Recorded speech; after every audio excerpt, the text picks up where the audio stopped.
ദീപം ദീപം. ഏവർക്കും സന്ധ്യാദീപത്തിലേക്ക് സ്വാഗതം. അതിപ്രാചീനമായ രണ്ട് സംസ്കാരങ്ങളാണ് ഭാരതീയ സംസ്കാരവും ഗ്രീക്ക് സംസ്കാരവും. രണ്ടിലും ബഹുദൈവ ആരാധന അടക്കമുള്ള സമാനതകൾ ഏറെയുണ്ട്. ഗ്രീക്ക് സംസ്കാരം ലൗകികതയ്ക്ക് മുൻതൂക്കം നൽകുന്നു, എന്നാൽ ഭാരതീയ സംസ്കാരം ആത്മീയതയ്ക്കാണ് പ്രാധാന്യം നൽകിയത്. ഗ്രീക്ക് സംസ്കാരം തത്വങ്ങളിൽ ഒതുങ്ങി നിന്നപ്പോൾ ഭാരതീയ സംസ്കാരം അനുഭവജ്ഞാനത്തിലൂടെ പുത്തൻ കണ്ടെത്തലുകളിലേക്ക് സഞ്ചരിച്ചു. ഇതത്രേ ഭാരതീയ സംസ്കാരത്തിന്റെ മേന്മ. പുരാണങ്ങളിൽ കഠിനമായ തപസ്സനുഷ്ഠിച്ച് വരം നേടിയ നിരവധി കഥാപാത്രങ്ങളെ നാം വായിച്ചിട്ടുണ്ട്. എന്നാൽ അവരിൽ പലരും അത് നേടിക്കഴിഞ്ഞാൽ ഈശ്വരനെ വെല്ലുവിളിക്കുകയും സ്വയം നാശത്തിലേക്ക് പതിക്കുകയും ചെയ്യുന്നു. ഭക്തിയിലൂടെ നേടുന്ന ശക്തിയെ ദുഷ്കർമ്മങ്ങളാൽ നശിപ്പിക്കാതിരിക്കാൻ ശ്രമിക്കണം. കേൾക്കാം ഇന്നത്തെ സന്ധ്യാനാമം.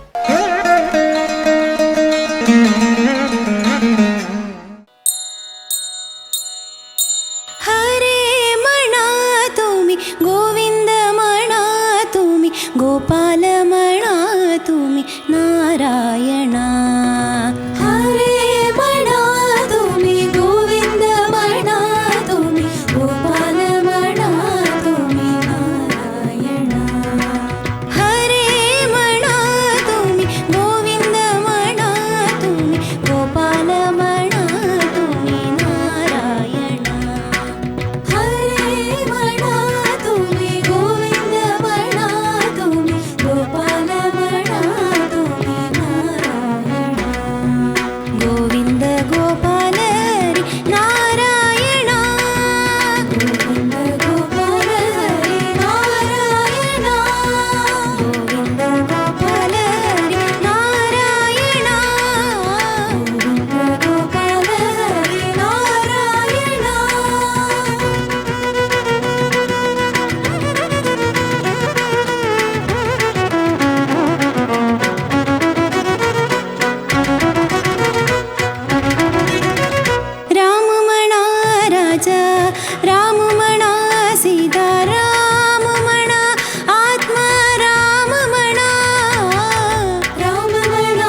Krishna Hare Ram Krishna Hare Radha Krishna Hare Ram Krishna Hare Radha Krishna Hare Ram Krishna Hare Radha Krishna Hare Ram Krishna Hare Radha Krishna Hare Ram Krishna Hare Radha Krishna Hare Ram Krishna Ram Krishna Ram Krishna Hare Ram Krishna Ram Krishna Ram Krishna Hare Ram Krishna Ram Krishna Ram Krishna Hare Ram Krishna Ram Krishna Ram Krishna Hare Ram Krishna Hare Radha Krishna Hare Ram Krishna Hare Radha Krishna Hare Ram Krishna Hare Radha Krishna Hare Ram Krishna Hare Radha Krishna Hare Ram Krishna Hare Radha Krishna Hare Ram Krishna Hare Radha Krishna Hare Ram Krishna Hare Radha Krishna Hare Ram Krishna Hare Radha Krishna Hare.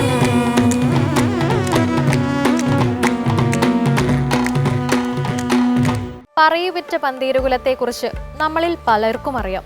അതിലെ നാറാണത്ത് ഭ്രാന്തന്റെ കഥകളും നമ്മൾ കേട്ടിട്ടുണ്ടാകാം.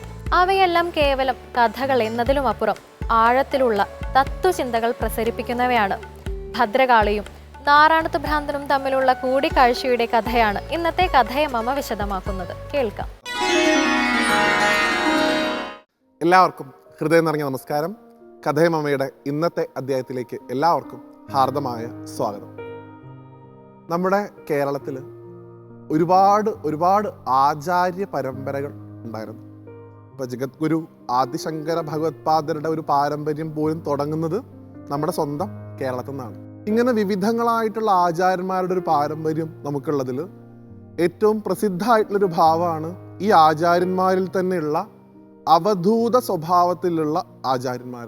അവർക്ക് പ്രത്യേകിച്ച് ചിട്ടയൊന്നും ഉണ്ടാവില്ല. അവർക്ക് തോന്നുന്ന തരത്തിൽ സഞ്ചരിക്കും, അവർക്ക് തോന്നുന്നത് പറയും, തോന്നുന്ന പ്രവർത്തനങ്ങൾ ചെയ്യും. ഇങ്ങനെയൊക്കെ ചെയ്യുന്നത് കാണുമ്പോൾ പൊതുസമൂഹം അവരെ വിലയിരുത്തുക മാനസികമായിട്ടുള്ള വിഭ്രാന്തിയുള്ള ആളുകളായിട്ട് അല്ലെങ്കിൽ ഭ്രാന്തന്മാരായിട്ടൊക്കെ വിലയിരുത്തുന്ന ഒരു രീതി പ്രാചീന കാലത്തും ഉണ്ട്, ഇന്നും ഉണ്ട്. അങ്ങനെ നമ്മുടെ കേരളത്തിന് കിട്ടിയിട്ടുള്ള ഏറ്റവും അമൂല്യമായിട്ടുള്ള ആചാര്യ സമ്പത്തിൽ ഏറ്റവും ഔന്നത്യത്തിൽ നിൽക്കുന്ന ഒരു സങ്കല്പമാണ് നമ്മളൊക്കെ എപ്പോഴും വിളിക്കാറുള്ള ഭ്രാന്തൻ എന്ന പേരുകൊണ്ട് ഒരു തരത്തിൽ ആക്ഷേപിക്കാറുള്ള സാക്ഷാൽ നാറാണത്ത് ആചാര്യൻ എന്ന് വിളിക്കാൻ ഞാൻ താല്പര്യപ്പെടുന്നു, അല്ലെങ്കിൽ നാറാണത്ത് ഭ്രാന്തൻ. അദ്ദേഹത്തിൻ്റെ ശ്രീഭദ്രകാളിയുമായി ബന്ധപ്പെട്ട ഒരു കഥയാണ് ഇന്നത്തെ കഥയമമയിൽ നമ്മൾ സംസാരിക്കുന്നത്. ഇതിന് ഒരുപാട് പ്രചാരമുണ്ട് ഈ കഥയ്ക്ക്, പക്ഷേ ഒരുപാട് തെറ്റിദ്ധാരണകളും ഈ കഥയിലുണ്ട്. അപ്പം ആദ്യം ആ കഥ എന്താണെന്ന് നമുക്കൊന്ന് കേൾക്കാം. അതിനുശേഷം ആ കഥയിലുള്ള തെറ്റിദ്ധാരണകളൊക്കെ നമുക്ക് ആവും വിധം പരിശോധിക്കാം. ഈ കഥയിൽ നാറാണത്ത് ഭ്രാന്തൻ എന്ന് വിളിക്കപ്പെടുന്ന ആചാര്യൻ അദ്ദേഹത്തിന് സഞ്ചാര പദത്തെക്കുറിച്ച് പറഞ്ഞുകൊണ്ടാണ് തുടങ്ങുന്നത്. അദ്ദേഹത്തിന് നേരത്തെ പറഞ്ഞതുപോലെ എപ്പോഴും യാത്രകളായിരുന്നു. ഓരോ ദിക്കിൽ നിന്ന് അടുത്ത ദിക്കിലേക്ക് യാത്ര ചെയ്തുകൊണ്ടേയിരിക്കും. ഈ അവധൂത സ്വഭാവമുള്ള ആൾക്കാരൊന്നും ഒരു സ്ഥലത്ത് മാത്രമായിട്ടിരിക്കില്ല, അവരിങ്ങനെ സഞ്ചരിച്ചുകൊണ്ടേയിരിക്കും. ഓരോ സ്ഥലത്തും കാണുന്ന ആളുകൾക്ക് അവരവരുടെ കയ്യിലുള്ള അറിവ് സാധ്യമാവുന്ന തരത്തിൽ പറഞ്ഞു കൊടുക്കും. അപ്പം അദ്ദേഹത്തിൻ്റെ ഒരു രീതി എന്ന് പറഞ്ഞു കഴിഞ്ഞാൽ ഭിക്ഷാടനമായിരുന്നു അദ്ദേഹത്തിൻ്റെ വരുമാനം. അതും ദ്രവ്യമായിട്ട് അദ്ദേഹം വാങ്ങുള്ളൂ, പണമായിട്ട് വാങ്ങില്ല. അപ്പം അരി കൊടുത്താൽ അത് വാങ്ങും, കാശ് കൊടുത്താൽ വാങ്ങില്ല. ഇങ്ങനെ കിട്ടുന്ന അരി മുഴുവൻ അദ്ദേഹം തൻ്റെ കയ്യിലുള്ള ഒരു കലത്തിൽ കൊണ്ടു നടക്കും. വൈകിട്ട് അദ്ദേഹം എവിടെയാണോ എത്തുന്നത്, അവിടെ തീയും കല്ലും ഒക്കെ ഉള്ളൊരു സ്ഥലം എവിടെയാണോ കിട്ടുന്നത് അവിടെ തന്നെ ചെന്നിരിക്കും. അവിടെ വെച്ച് ഈ അരി പാചകം ചെയ്ത് കഴിച്ച് അവിടെ തന്നെ കിടന്നുറങ്ങി അവിടെ നിന്ന് പിറ്റേ ദിവസം സഞ്ചാരം തുടങ്ങുക എന്നുള്ളതായിരുന്നു അദ്ദേഹത്തിൻ്റെ രീതി. അങ്ങനെ മിക്കപ്പോഴും അദ്ദേഹത്തിന് കിട്ടിയിരുന്നത് ഈ തീയും കല്ലൊക്കെ ഉള്ളൊരു സ്ഥലം പരിശോധിച്ചപ്പോൾ പലപ്പോഴും ശ്മശാനങ്ങളായിരുന്നു, ചുടലക്കാടുകളായിരുന്നു. അങ്ങനെ ഒരിക്കൽ അദ്ദേഹം ഒരു ചുടലക്കാടിൽ ചെന്നെത്തുന്നു. അദ്ദേഹത്തിൻ്റെ കയ്യിലുള്ള ഈ അരിയൊക്കെ വൃത്തിയായിട്ട് കഴുകി അത് പാചകം ചെയ്യാനായിട്ട് കല്ലൊക്കെ കൂട്ടി തീയൊക്കെ ഇട്ട് ആ കല അതിൻ്റെ മുകളിൽ വെച്ച് അദ്ദേഹം ഈ അരി വേവുന്നത് കാത്തിങ്ങനെ ഇരിക്കുകയാണ്. ഈ സമയത്താണ് അവിടെ വലിയ കോലാഹലമൊക്കെ കേൾക്കുന്നത്. സാക്ഷാൽ ശ്രീ ഭദ്രകാളിയും അമ്മയുടെ ഭൂതഗണങ്ങളും ഒപ്പമുള്ള എല്ലാ ആളുകളും ആ ചുടലക്കാട്ടിൽ വന്ന് അവിടെ നൃത്തം ചെയ്യാനായിട്ടുള്ളൊരു തയ്യാറെടുപ്പായിരുന്നു എന്നാണ്. എന്നാൽ ഒരു മനുഷ്യ സാന്നിധ്യം കണ്ടപ്പോൾ അവർക്ക് അവിടെ ഇറങ്ങാൻ പറ്റിയില്ല. കാരണം ഈ മനുഷ്യന്മാരുള്ള സ്ഥലത്ത് ദേവതകളൊന്നും ഇങ്ങനെ പ്രകടാവാറില്ല. അതുകൊണ്ട് ഇയാളെ ഓടിക്കാം എന്നുള്ള രീതിയിൽ ഈ അമ്മയുടെ കൂടെ വന്നിട്ടുള്ള ആൾക്കാരൊക്കെ തന്നെ പലതരത്തിൽ ഭീതിപ്പെടുത്തുന്ന രൂപങ്ങളൊക്കെ കാണിച്ചുകൊണ്ട് നാറാണത്ത് ഭ്രാന്തനെ ഭയപ്പെടുത്താൻ വേണ്ടി നോക്കി. എന്നാൽ അദ്ദേഹത്തിന് ഇതൊന്നും ഭയമുണ്ടാക്കിയില്ല എന്ന് മാത്രമല്ല, അദ്ദേഹം ഇതിലൊന്നും യാതൊരു ശ്രദ്ധയും കൊടുക്കാതെ തൻ്റെ ആഹാരം പാചകം ചെയ്യുന്നത് മാത്രം ശ്രദ്ധിച്ചു. അപ്പം അമ്മയ്ക്ക് തോന്നി ഇയാൾ നല്ലൊരാളാണ്, ഇദ്ദേഹത്തിന് ഭയം എന്ന് പറയാൻ ഒരു വികാരം ഇല്ല. ഇത്രയൊക്കെ ഇവർ പ്രയാസപ്പെട്ടിട്ടും ഇദ്ദേഹത്തെ ഭയപ്പെടുത്താൻ പറ്റിയില്ലെന്നുണ്ടെങ്കിൽ ഇദ്ദേഹം ഒരു മഹാത്മാവാണ്, അദ്ദേഹത്തിന് എന്തെങ്കിലും വരം കൊടുക്കണം എന്നുള്ള ഉദ്ദേശത്തോടു കൂടി ദേവി സ്വയം അദ്ദേഹത്തിന് മുമ്പിൽ പ്രത്യക്ഷപ്പെട്ടു എന്നാണ്. അങ്ങനെ പ്രത്യക്ഷപ്പെട്ട സമയത്ത് ദേവി പറയുന്നുണ്ട്, താങ്കൾ ഭയക്കാതെ എന്നെ ആരാധിച്ചു എന്നാണ്. നോക്കൂ, സ്വാമി വിവേകാനന്ദൻ പോലും അദ്ദേഹത്തിൻ്റെ കാളി ഭഗവതിയെ കുറിച്ചിട്ടുള്ള പുസ്തകത്തിൽ പറയുന്നുണ്ട്, ആർക്കാണ് അമ്മയോട് കൂടുതൽ സ്നേഹം? അമ്മയെ ഭയക്കാത്ത മക്കൾക്കാണത്രേ അമ്മയോട് കൂടുതൽ സ്നേഹവും അമ്മയ്ക്ക് തിരിച്ച് സ്നേഹവും. അതുകൊണ്ട് നമ്മൾ ആരും തന്നെ നമ്മുടെ ഭഗവതിമാരെ ഒന്നും ഭയക്കേണ്ട ആവശ്യമേ നമുക്കില്ല. ഭയക്കാത്ത ധൈര്യത്തോടു കൂടി അവരോട് സംസാരിക്കാൻ നമുക്ക് സാധിക്കണം എന്നാണ് സ്വാമി പറഞ്ഞിട്ടുള്ളത്. അപ്പോൾ ഈ സ്വാമിക്കും, സാക്ഷാൽ നാരായണത്വ ഭ്രാന്തനാകുന്ന സ്വാമിക്കും ഈ ഭയം ഉണ്ടായിരുന്നില്ല. അദ്ദേഹത്തിന് ഭഗവതി എന്തെങ്കിലും വരം കൊടുക്കാനായിട്ട് തുനിയുന്നു. വന്ന സ്ഥിതിക്ക് എന്തെങ്കിലും ചോദിച്ചോളൂ എന്നാണ് പറഞ്ഞത്. അദ്ദേഹത്തിന് ഇതിലൊന്നും താല്പര്യം ഉണ്ടായിരുന്നില്ല. അദ്ദേഹം പറഞ്ഞു, ഒന്നും തന്നെ വേണ്ടാന്ന്. വന്ന സ്ഥിതിക്ക് എന്തെങ്കിലും തന്നിട്ടേ പോകാൻ പറ്റുള്ളൂ എന്നാണ് ദേവി പറഞ്ഞത്. ആ സമയത്ത് നാരായണത്വ ഭ്രാന്തൻ ദേവിയോട് ചോദിക്കുന്നുണ്ട്, ഇപ്പം എന്തെങ്കിലും തരാനാണ് ഉദ്ദേശിക്കുന്നുണ്ടെങ്കിൽ എനിക്ക് എന്നാണ് മരണം എന്നെനിക്കറിയണം. ആ മരണത്തിനേക്കാൾ ഒരു ദിവസം കൂടുതൽ എനിക്ക് ആയുസ് വേണം എന്നാണ് പറഞ്ഞത്. അപ്പോൾ ദേവി പറഞ്ഞു, അങ്ങയുടെ മരണം മാറ്റിവെക്കാൻ സാധിക്കില്ല, അതിനെനിക്ക് അധികാരമില്ല. അപ്പോൾ അദ്ദേഹം പറഞ്ഞു, എന്നാൽ അങ്ങോട്ട് കൂട്ടണ്ട, ഒന്ന് കുറച്ചോളൂ എന്ന് പറഞ്ഞു. അപ്പോഴും ദേവി ഇതേ വാചകമാണ് പറയുന്നത്, അങ്ങയുടെ മരണം മാറ്റിവെക്കാൻ എനിക്ക് അധികാരമില്ല. ആ സമയത്താണ് അദ്ദേഹം ചെറിയൊരു ചിരിയോടുകൂടി ഭഗവതിയെ നമസ്കരിച്ചുകൊണ്ട് പറയുന്നത്, അമ്മേ, അങ്ങനെയാണെങ്കിൽ എനിക്ക് അമ്മയ്ക്ക് ചെയ്തു തരാൻ സാധിക്കുന്ന ഏറ്റവും നല്ലൊരു ഉപകാരം ഞാൻ അങ്ങോട്ട് ചെയ്തു തരുന്നത്. അമ്മയ്ക്ക് ഇവിടുന്ന് പോകാനാണല്ലോ ധൃതി, അതുകൊണ്ട് എൻ്റെ ഈ ഇടത്തെ കാലിലുള്ള മന്ത് വലത്തെ കാലിലേക്ക് ആക്കി തന്നോളൂ, അത് മാത്രം മതി എന്നാണ് പറഞ്ഞത്. ഭഗവതി തൻ്റെ ആ പ്രിയപ്പെട്ട മകനെ നോക്കി ഒന്ന് പുഞ്ചിരിച്ചുകൊണ്ട് അങ്ങനെ സംഭവിക്കട്ടെ എന്ന് പറഞ്ഞ് അനുഗ്രഹിച്ച് അവിടെ നിന്ന് പോയി എന്നാണ് കഥ. അപ്പം പല ആളുകളും ഇത് കേട്ടിട്ട് ചോദിക്കാറുണ്ട്, സാക്ഷാൽ കാളി ഭഗവതിക്ക്, ശ്രീരാമകൃഷ്ണ പരമഹംസന് പോലും വിദ്യ നൽകിയിട്ടുള്ള ആ മഹാശക്തിക്ക് ഒരാളുടെ മരണത്തെ ഒന്നും നിയന്ത്രിക്കാനുള്ള ശക്തി ഇല്ലേ? ഇതേ ചോദ്യം ഒരു മഹാത്മാവ് പണ്ട് ജഗദ്ഗുരു, സദ്ഗുരു ആയിട്ടുള്ള സാക്ഷാൽ മാതാ അമൃതാനന്ദമയോട് ചോദിച്ചിട്ടുണ്ട്. എന്തുകൊണ്ടാണ് ഭഗവതിക്ക് അത് സാധിക്കാത്തത് അമ്മേ? അമ്മ പറഞ്ഞ ഏറ്റവും മഹത്തരമായിട്ടുള്ള ഉത്തരം, മോനെ, അതിന് അദ്ദേഹത്തിന് മരണം ഉണ്ടെങ്കിലല്ലേ മാറ്റിവെക്കാൻ സാധിക്കുള്ളൂ, അവരൊക്കെ ജീവൻ മുക്തന്മാരല്ലേ എന്നാണ് അത്ര അമ്മ ചോദിച്ചത്. സത്യമാണത്. നോക്കൂ, നാരായണത്വ ഭ്രാന്തന്റെ മരണം മാറ്റിവെക്കാൻ എനിക്ക് സാധിക്കില്ല എന്ന് ഭഗവതി പറഞ്ഞത് ആയുസ് നീട്ടാൻ അമ്മയ്ക്ക് അധികാരമില്ലാത്തതുകൊണ്ടല്ല. അദ്ദേഹത്തെ പോലുള്ള മഹാത്മാക്കളൊക്കെ എപ്പോഴോ ഈ ശരീരബോധം ഇല്ലാത്തവരാണ്, അവരൊക്കെ എപ്പോഴോ ജീവൻ മുക്തരാണ്. അങ്ങനെയുള്ള മഹാത്മാക്കളുടെ സാന്നിധ്യം കൊണ്ടുകൂടി പുണ്യമായി തീർന്ന ഭൂമിയിലാണ് നമ്മൾ ഓരോരുത്തരും ജീവിക്കുന്നത്. അപ്പം ഈ സമയത്ത് നമുക്ക് അങ്ങനെയുള്ള ആ ആചാര്യ പരമ്പരയൊക്കെ നമസ്കരിക്കാൻ സാധിക്കട്ടെ. ആ ഭ്രാന്തൻ്റെ രൂപത്തിൽ വന്ന് നമുക്ക് വലിയ വലിയ പാഠങ്ങൾ പഠിപ്പിച്ചെന്ന ആചാര്യനെ സാഷ്ടാംഗം നമസ്കരിച്ചുകൊണ്ട് മറ്റൊരു കഥയുമായിട്ട് വീണ്ടും കാണുന്നത് വരെ എല്ലാവർക്കും നന്ദി, നമസ്തേ.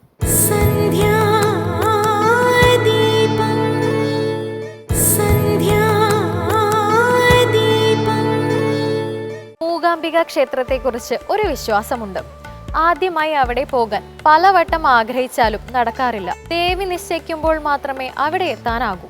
എന്നാൽ ഒരിക്കൽ അവിടെ എത്തിക്കഴിഞ്ഞാൽ ഇടയ്ക്കിടെ ദേവി അവരെ വിളിച്ചുകൊണ്ടേയിരിക്കും. രസകരമായ ഈ വിശ്വാസത്തിന് നിരവധി സാക്ഷികളുമുണ്ട്. ഇനി ഇന്നത്തെ ദീപാരാധന കാഴ്ചയ്ക്കായി ക്ഷേത്രാങ്കണത്തിലേക്ക് പോകാം.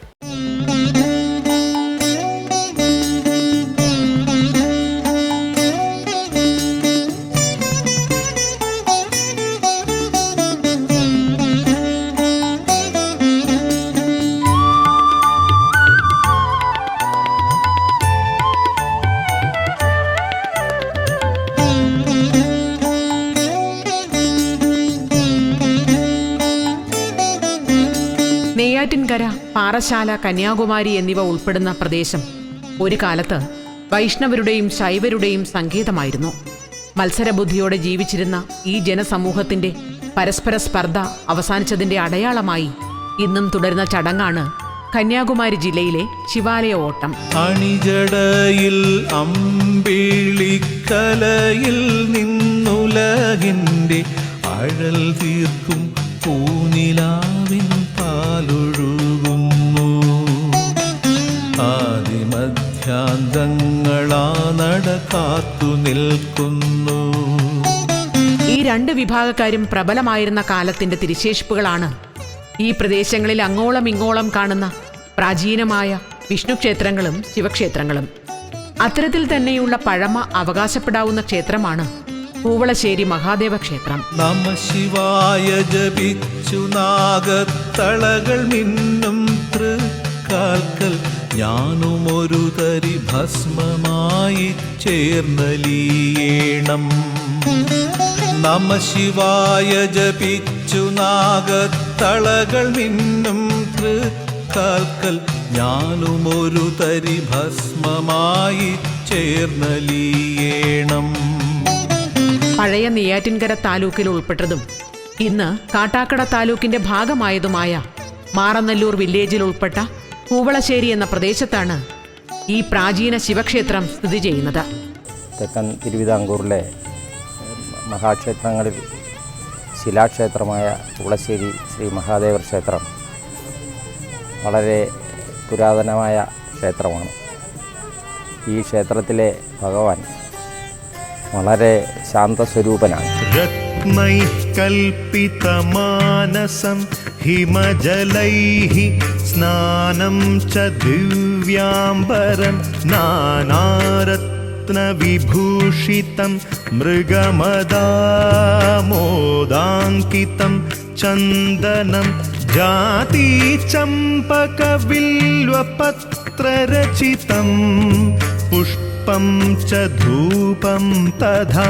മഹാദേവന് ഏറ്റവും പ്രിയപ്പെട്ടത് എന്ന് കരുതുന്ന കൂവളം ധാരാളമായി ഉണ്ടായിരുന്ന പ്രദേശമായതിനാലാണ് കൂവളശ്ശേരി എന്ന നാമം ഈ പ്രദേശത്തിനുണ്ടായത് എന്ന് കരുതപ്പെടുന്നു. ശ്രീ പത്മനാഭസ്വാമി ക്ഷേത്രത്തിലെ പുഷ്പാഞ്ജലി സ്വാമിമാരുടെ മഠമായ മുഞ്ചിറ മഠത്തിന്റെ അധീനതയിലാണ് ഈ ക്ഷേത്രം. 900 വർഷത്തോളം പഴക്കമുണ്ടെന്നാണ് അറിയപ്പെടുന്നത്. ഇത് മുഞ്ചിറ മഠം സ്വാമിയാരുടെ കീഴിലാണ് ഈ ക്ഷേത്രം വരുന്നത്. മുഞ്ചിറ മഠം സ്വാമിയാരെന്ന് പറയുന്നത് പത്മനാഭസ്വാമി ക്ഷേത്രത്തിലെ പുഷ്പാഞ്ജലി സ്വാമികളിൽപ്പെട്ട ഒരാളാണ്. പത്മനാഭസ്വാമി ക്ഷേത്രത്തിൽ 2 പുഷ്പാഞ്ജലി സ്വാമിമാരുണ്ട്. ഒരാൾ മുഞ്ചിറ മഠം പ്രതിനിധിയും ഒരാൾ തൃശ്ശൂർ ബ്രഹ്മസമഠത്തിലെ സ്വാമിയാരുമാണ്.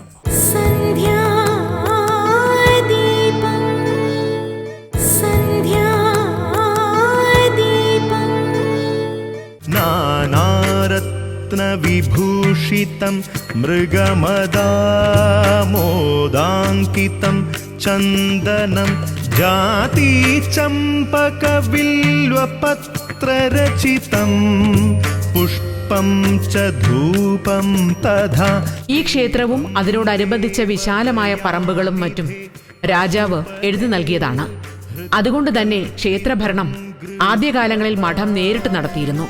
എന്നാൽ പിന്നീട് മഠത്തിന്റെ പ്രതിനിധികളായിരുന്നു കാര്യക്കാർ. ക്ഷേത്രകാര്യങ്ങൾ നിറവേറ്റുന്നതിലുള്ള അശ്രദ്ധ മൂലം കാലക്രമത്തിൽ വിശാലമായ ക്ഷേത്ര സ്വത്തുക്കളിൽ നല്ലൊരു ഭാഗം അന്യാധീനപ്പെടുകയും ക്ഷേത്രം നിത്യപൂജകൾക്ക് പോലും വരുമാനമില്ലാത്ത അവസ്ഥയിലേക്ക് പോവുകയും ചെയ്തു. എന്നാൽ 1974 പ്രദേശവാസികളുടെ പ്രതിനിധികൾ മുഞ്ചിറ മഠം സന്ദർശിക്കുകയും ക്ഷേത്രഭരണ ചുമതലയും ഉത്സവം നടത്താനുള്ള അധികാരവും എഴുതി വാങ്ങുകയും ചെയ്തു. അതേ തുടർന്ന് ചില പുനരുദ്ധാരണ ചടങ്ങുകൾ നടക്കുകയും ഉത്സവം കൊണ്ടാടുകയും ചെയ്തു. വളരെ പെട്ടെന്ന് തന്നെ ഈ ക്ഷേത്രം പൂർവകാല പ്രതാപം വീണ്ടെടുത്തു. സൗവർണേ നവരത്നഖണ്ഡരചിതേ പാത്രേ ഘൃതം പായസം ഭക്ഷ്യം പഞ്ചവിധം പയോദധിയുതം രംഭാഫലം പാനകം. ആദ്യകാലങ്ങളിൽ ക്ഷേത്രത്തിലെ ചിലവുകൾക്കായി ജന്മികരം എന്ന നിലയിൽ 2479 രൂപ മഠം അനുവദിച്ചിരുന്നുവെങ്കിലും കാലക്രമത്തിൽ അത് അവസാനിപ്പിച്ചു.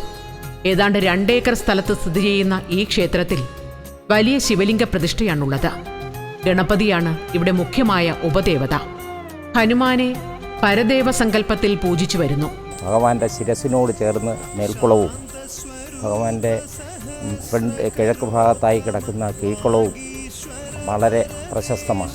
അങ്ങനെ 2 കുളങ്ങളുള്ള താഴെയും മുകളിലുമായി കുളമുള്ള അമ്പലം വളരെ കുറവാണ്. അപ്പോൾ മുകളിലെ അമ്പലത്തിലെ ഗംഗാതീർത്ഥമായിട്ടും ഇത് ഭഗവാന്റെ ക്ഷേത്രത്തിലെ പൂജകൾക്കായി താമര എടുക്കുന്നതിന് വേണ്ടിയുള്ള കുളമായും ഇതിനെ പരിഭാഷിച്ചു പോരുന്നു. ഹരപുരുഷോത്തമ അദ്വൈതാമൃത മുരരിപു സേവ്യ മൃഡേശ ശിവഹരാ ലാളിത ഭക്ത ജനേശ്വര കാളി നത ജന പൂജിത നാഥ ശിവഹരാ. 1997 മുതൽ ക്ഷേത്രഭരണം നടത്തിവരുന്നത് കൂവളശ്ശേരി മഹാദേവ ട്രസ്റ്റാണ്. കുംഭത്തിൽ 10 ദിവസം നീണ്ടു നിൽക്കുന്ന തരത്തിലാണ് ഇവിടുത്തെ പ്രധാന ഉത്സവം നടത്തപ്പെടുന്നത്. സാംബ സദാശിവ സാംബ സദാശിവ സാംബ സദാശിവ സാംബ സദാശിവ. ശാന്തമായ ഗ്രാമാന്തരീക്ഷവും വട്ടശ്രീകോവിലും പ്രാചീനത തളം കെട്ടി നിൽക്കുന്ന പ്രദക്ഷിണ വഴിയും എല്ലാം ഇവിടെ എത്തുന്ന ഭക്തരെ ആത്മീയമായ നിർവൃതിയിലേക്ക് കൊണ്ടെത്തിക്കുന്നു. സാംബ സദാശിവ സാംബ സദാശിവ സാംബ സദാശിവ സാംബ സദാശിവ.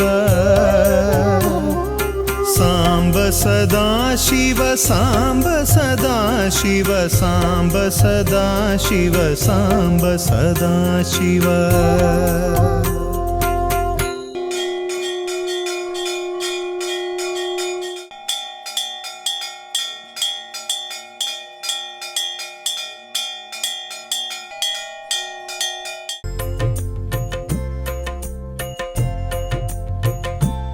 ഓം സാരമാം തപസിദ്ധിയായി പാർവതി കാന്തനായി നീ ലോകം മംഗളകരമാകാ വേലായുധനുദിതാവായി. ഓം സാരമാം തപസിദ്ധിയായി പാർവതി കാന്തനായി നീ ലോകം മംഗളകരമാകാ വേലായുധനുദിതാവായി.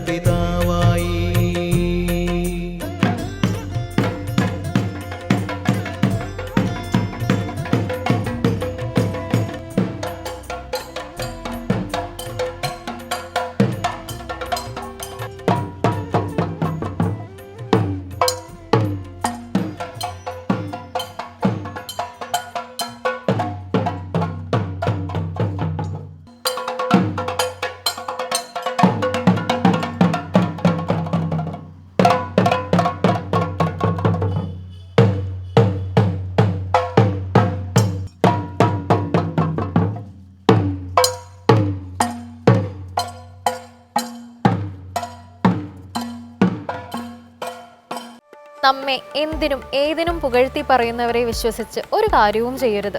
നമ്മെ വിമർശിക്കുന്നവരെ അവിശ്വസിച്ച് മാറ്റി നിർത്തുകയും ചെയ്യരുത്. അനുകൂലവും പ്രതികൂലവുമായ അഭിപ്രായങ്ങളെ ഒരുപോലെ കേട്ട് സ്വയം വിലയിരുത്തി മാത്രം പ്രവർത്തിക്കുക.